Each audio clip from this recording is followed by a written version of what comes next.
Hello and welcome back once again to the HR Social Hour Half Hour Podcast. This is episode 43. John and Wendy talk to John Hudson. I'm your host, John. And I'm Wendy. How are you, John? I'm doing great. And before we get going, I also want to mention that we're very, very fortunate to have this episode sponsored tonight by Namely. So yes. Thank you, Namely. We'll be talking about them a little bit more in the show. But Wendy, it's been a little while since I talked to you last. How's the new job? How are things going? Not too bad. You know, week 2, starting to actually do some work. That first week of work is usually pretty boring, but starting to actually jump into it, talking with managers and getting some jobs posted. So I'm excited to be in the thick of things. And you just spoke at Minnesota SHRM, didn't you? I did. That was a lot of fun. Got to hang out with awesome HR pros, Kate Bischoff, Josh Rock, both of them. And Kate and I created something fun that hopefully you'll be seeing at other conferences, the HR Rant Wheel. So I saw a picture of that. So yeah, you get I'm to looking forward to that. spin the wheel and rant about whatever topic comes up. So yeah, that was a lot of fun to see put together. I think it went over pretty well there. And you recently spoke as well. I did. I spoke out in New River Valley SHRM, which is in Christiansburg, Virginia. So it's out on the western part of the state. It's about 3-hour drive from Richmond. And they are just the coolest. First of all, they serve a killer lunch. They had fried chicken and macaroni and cheese and some of the best peach cobbler I've had in years.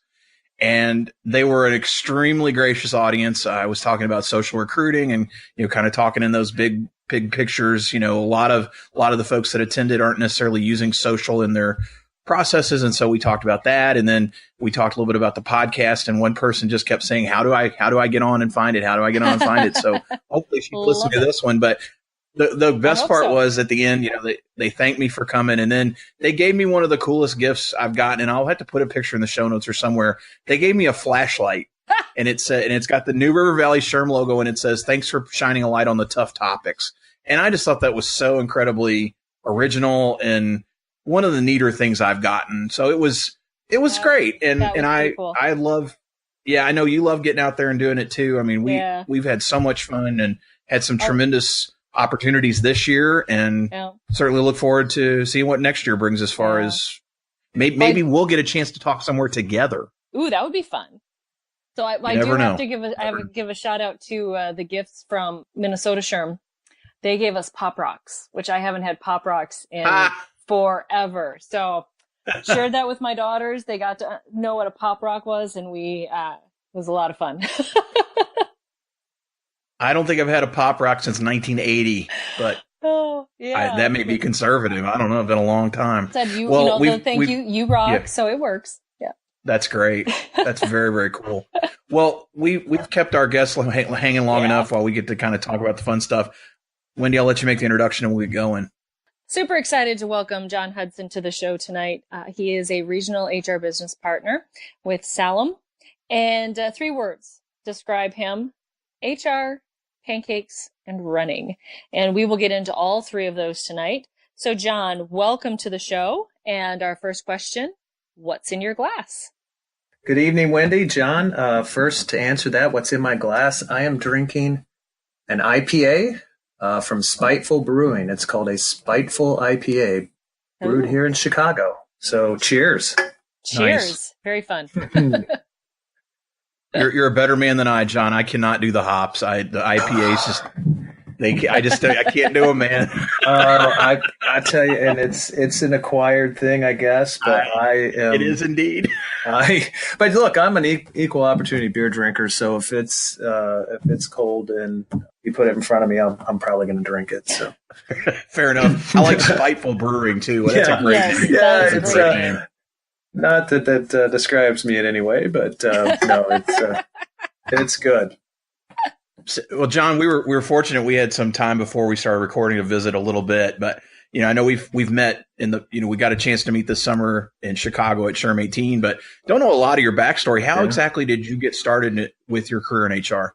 Well, probably just about like every other HR person my age, you fell into it. I was going to be a teacher, an English teacher, and my path didn't take me that way, and ended up in Charlotte, North Carolina as an IT recruiter. So figure that, doing some agency recruiting for, what's Allegis Group now, back then was Aerotech, and made my way to Chicago and kind of got on this generalist path about 18, 20 years ago, and been doing it ever since.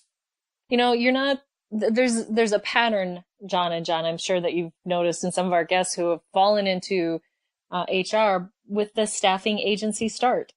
Mm-hmm.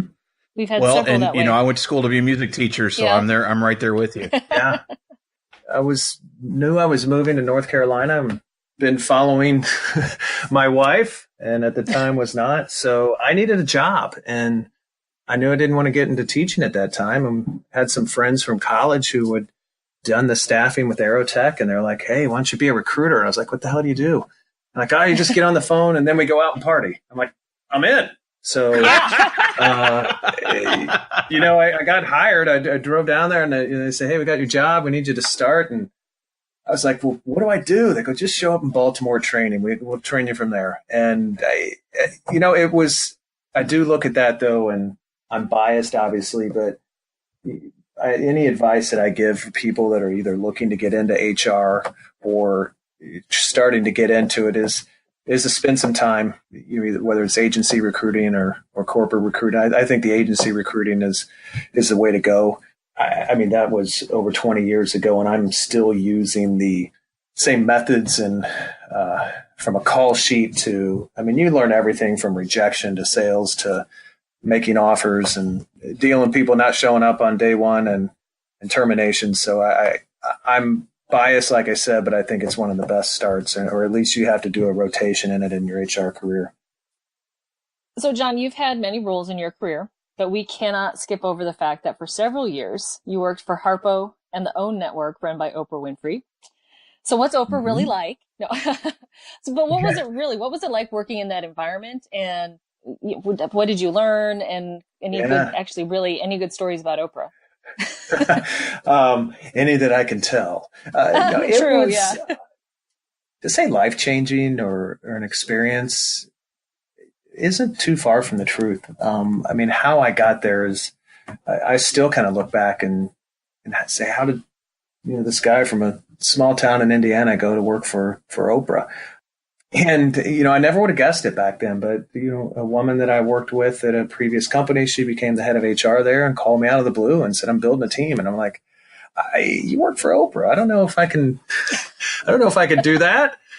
Come on." And, but it, for me, I'd been doing the big corporate. I'd been working at PepsiCo at the time. And I was like, this would be a shift, for me. Very rarely getting the opportunity to go work for arguably the most influential person in the world. And I was like, if it didn't work out, I can always go back to the corporate deal. And that was in 2006. And I was there about 8 years between Harpo Studios and the forming of the Oprah Winfrey Network. I spent some time, because that was a joint venture, I spent some time with the Discovery Channel. So I learned for 8 years just sort of the media environment, television, storytelling, and I haven't even just talked about HR. But it was an experience for me that I'll never be able to really replicate. Quite frankly, the day-to-day HR work was not really, groundbreaking and cutting edge, but the experiences I got and interacting with some of the best storytellers in the world was, and to have access to that, I supported the Oprah.com team. And at that time, I believe it was 2008, did a webcast with Eckhart Tolle that had never been done at that time. And, reached over a million people across the world. And it was just amazing. As far as the story, I kind of tell this when it was my first week or two on the job. And the way the production worked with the show, it was basically like a school calendar.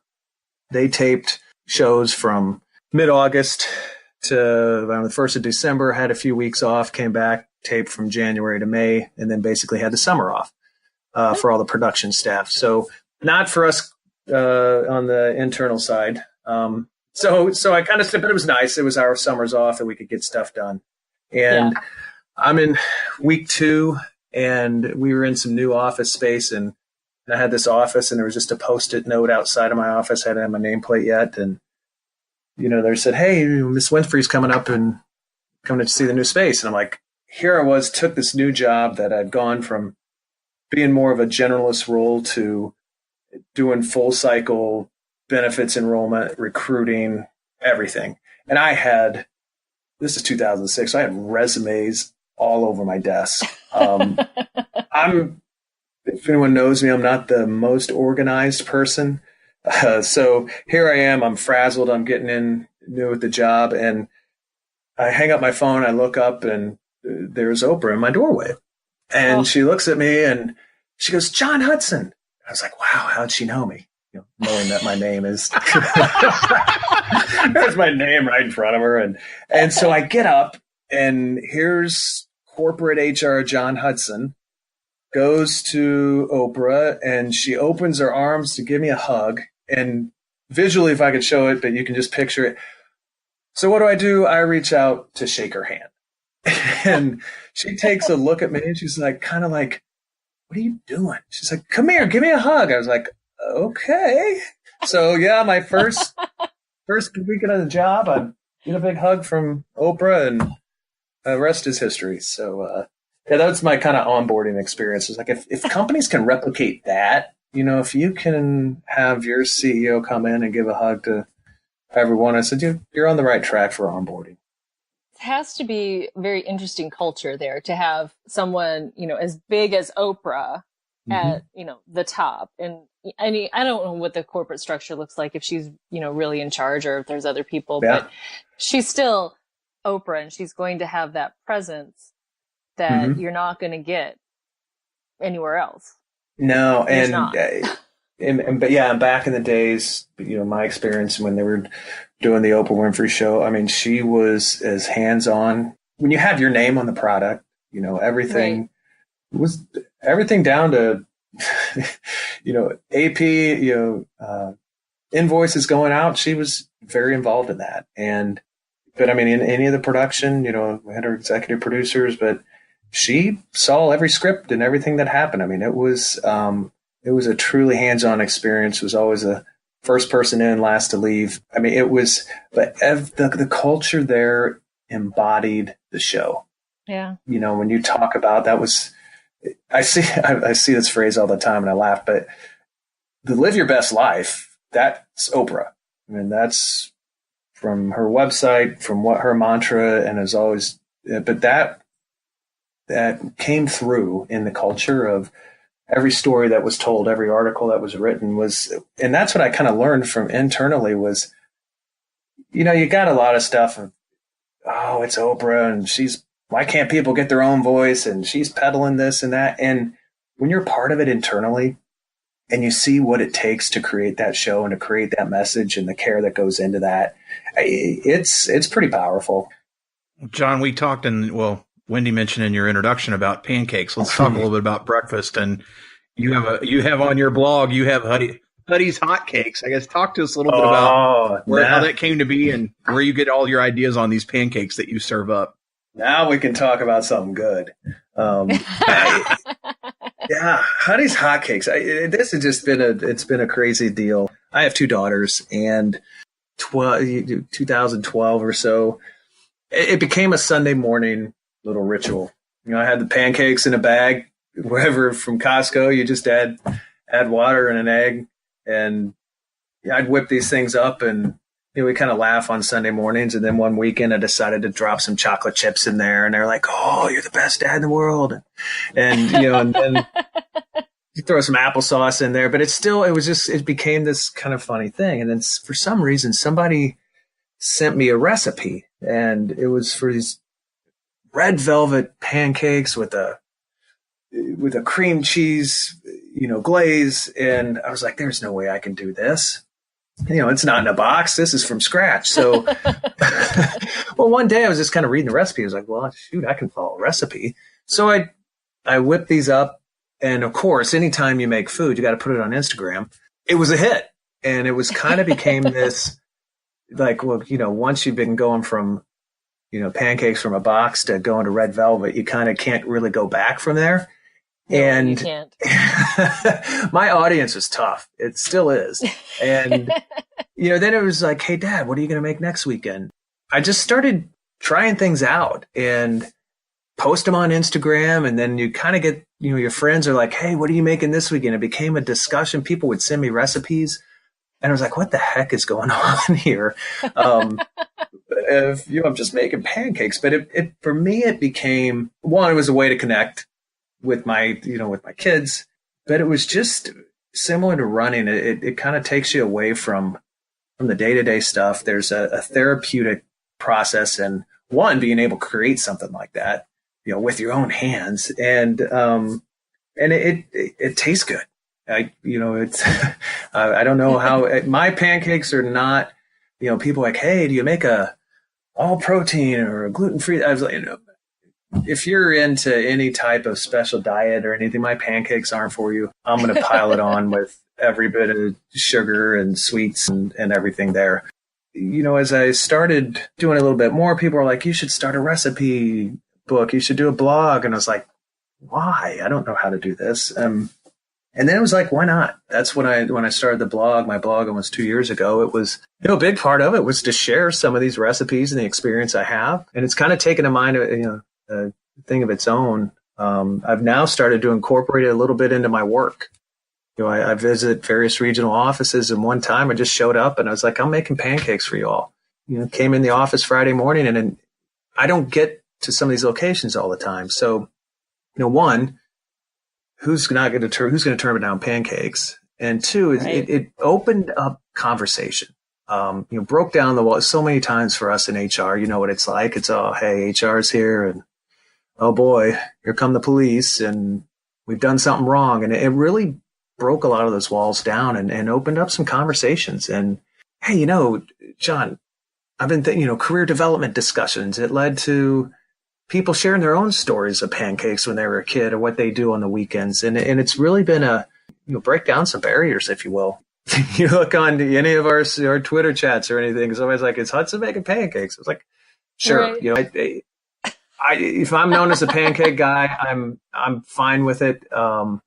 And, I love it. It's a good story, and it's lots of fun. So, John, you brought up your blog. And one of the things that I've followed on your blog a little bit is you talk about your running goal. And you give updates, regular updates, which is such a great way to keep yourself accountable. But I have to know, has it worked? And have you seen this accountability type of stuff spilling into other areas?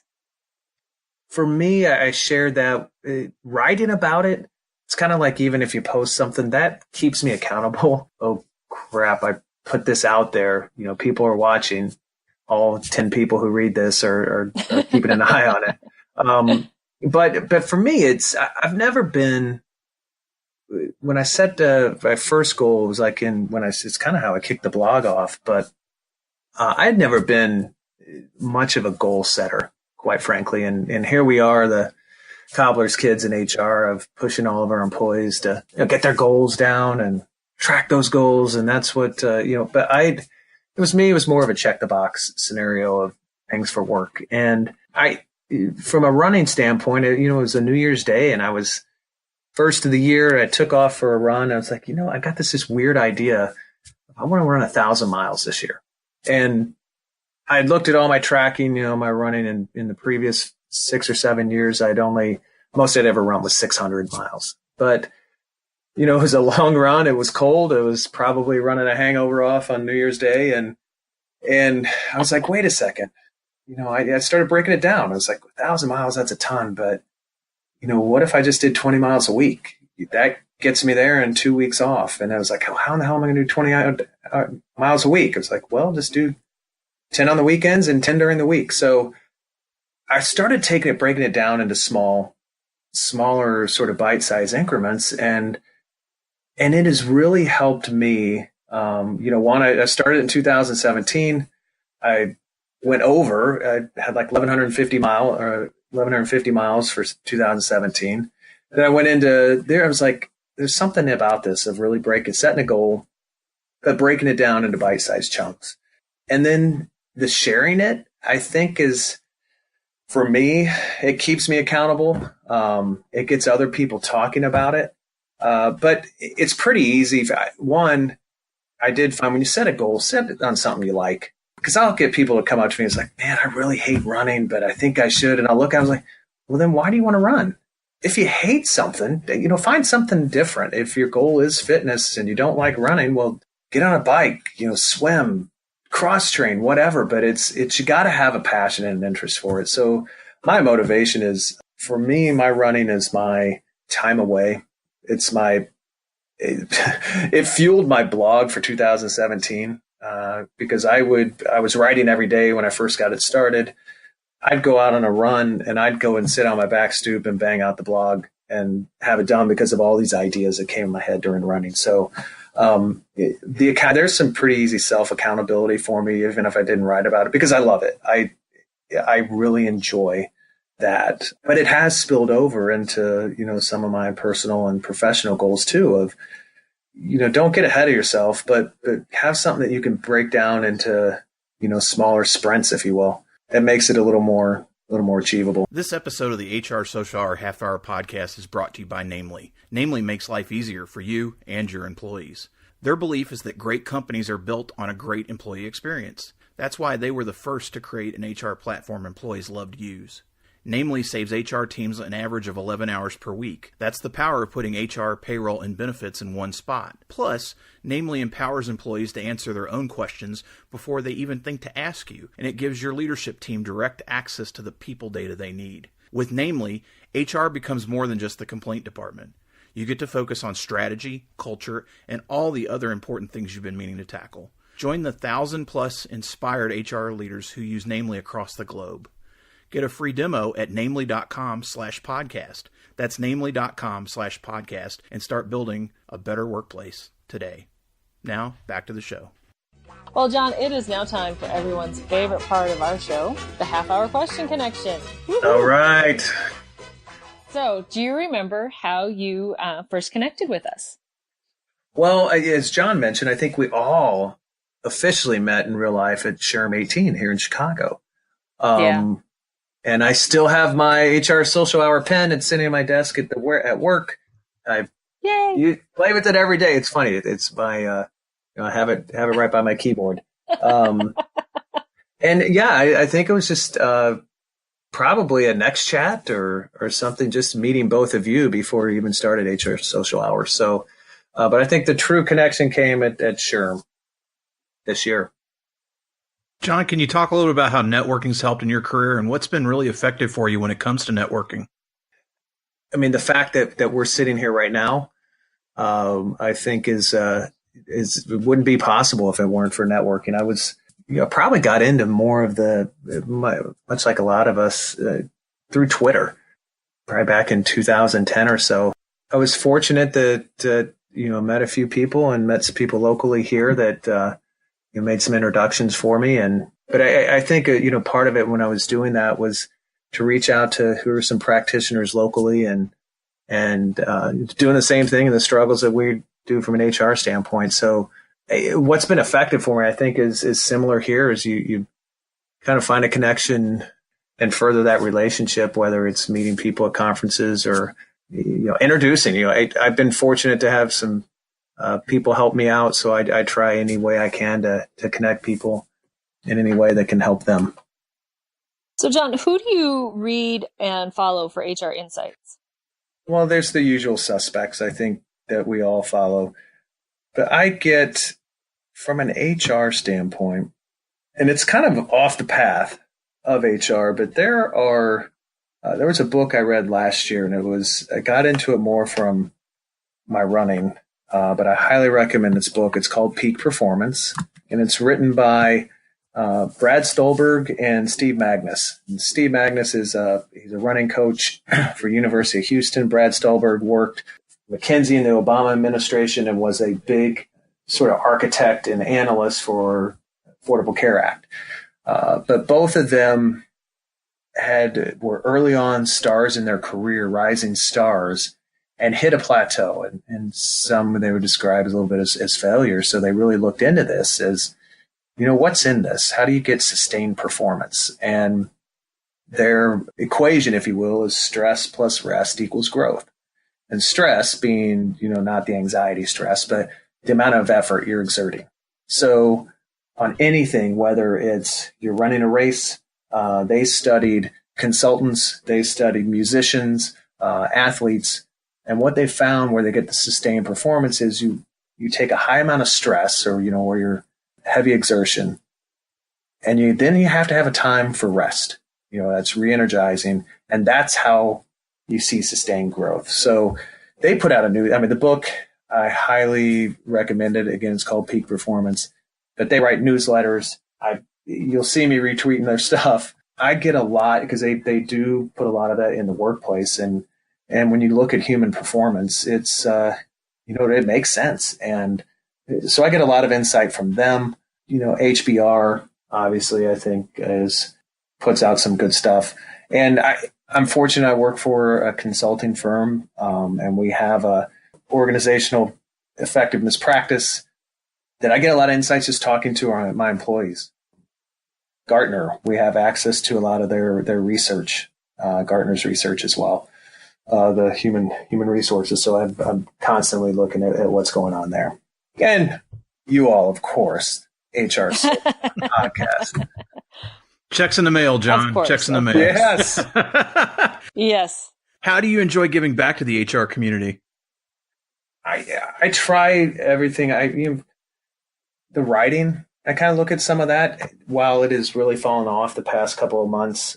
As I mentioned, I was fortunate that some people along the way took an interest in me and my career. So I try and as a practitioner to help other practitioners, and whether it's speaking at a local conference or sharing some knowledge and insight that I have there, I really get a lot of energy from that.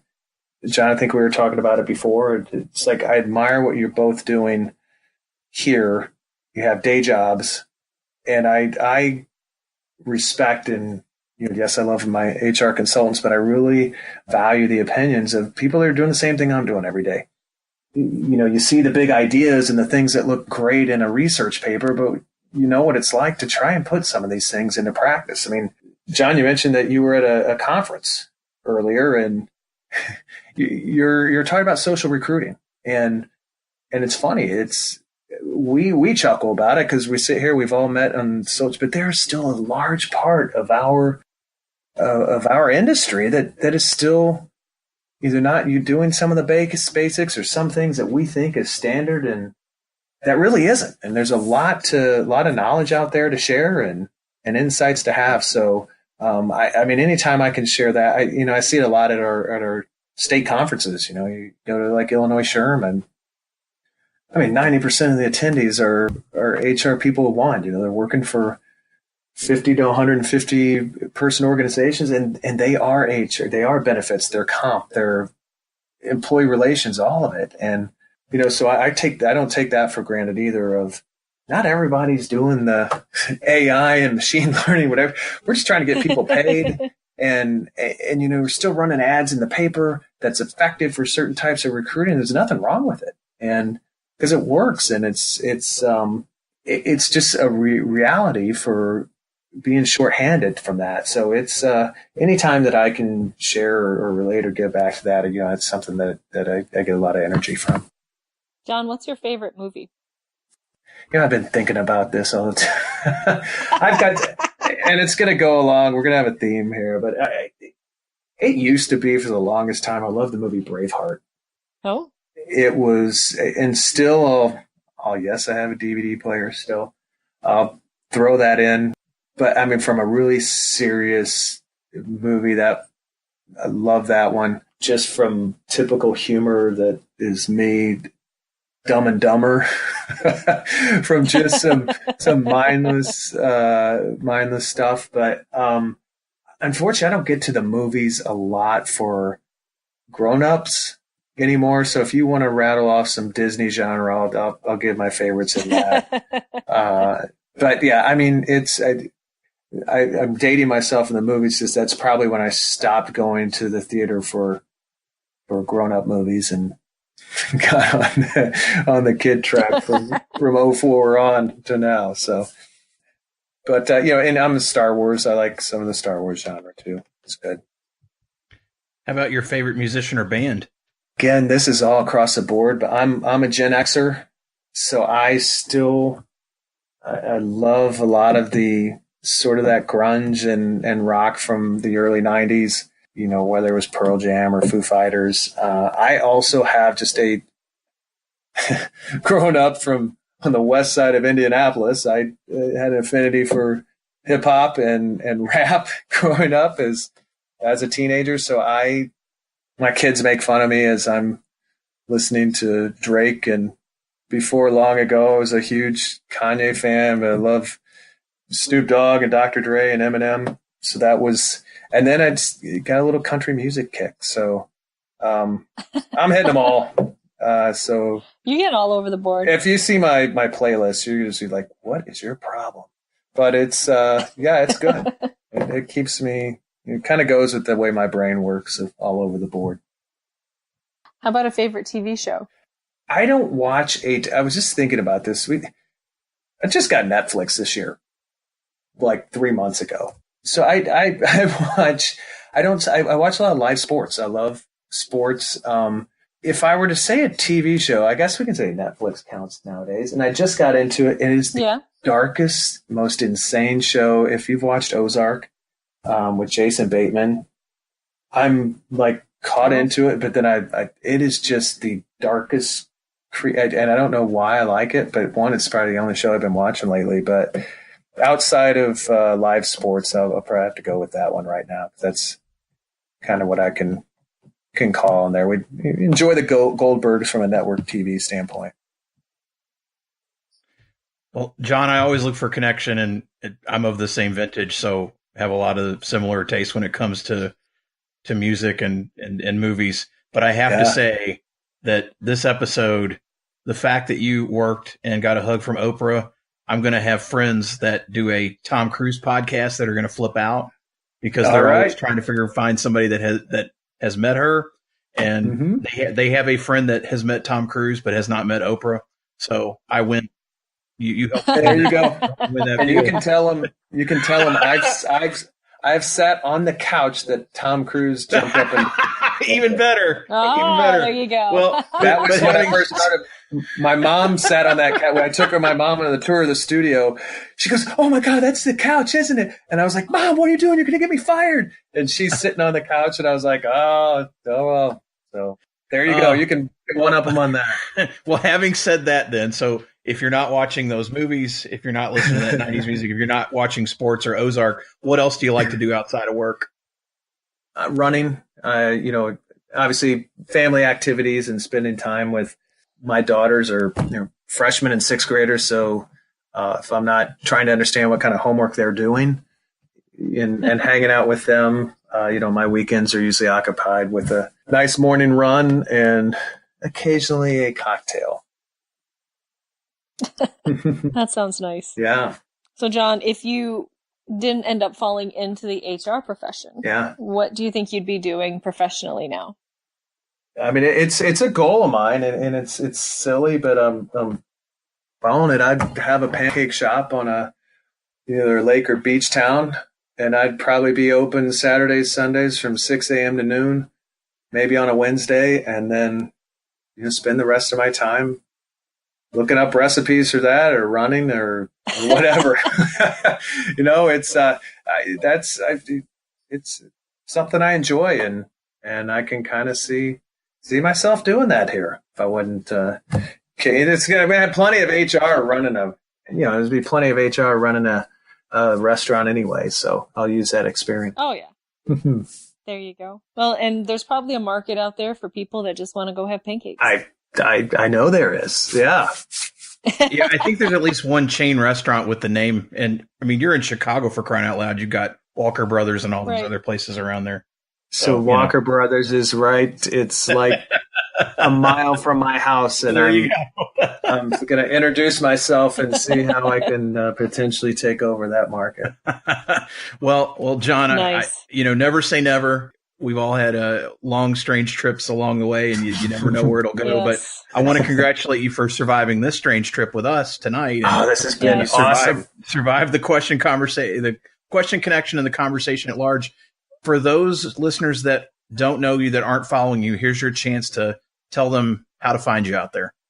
All right. I've tried to keep it all in one, and anything social, whether it's Instagram or Twitter, it's John P. Hudson. My blog is johnphudson.wordpress.com, and that's where you can find me. And if you're ever in Chicago or the Chicagoland area, hit me up. I'd love to share some pancakes, or I know maybe I'll get you a nice hoppy beer. Wendy, I'm curious if the place you hang out all the time and share your beers. I'd love to make my way up a little north and west and check that out too. Yeah, you should. Go when they're playing beer bingo. Well, you can John win a hat like me. Yes. Ooh, I like that. Yes. Yeah. Well, every Wednesday. We will have that in the show notes for sure.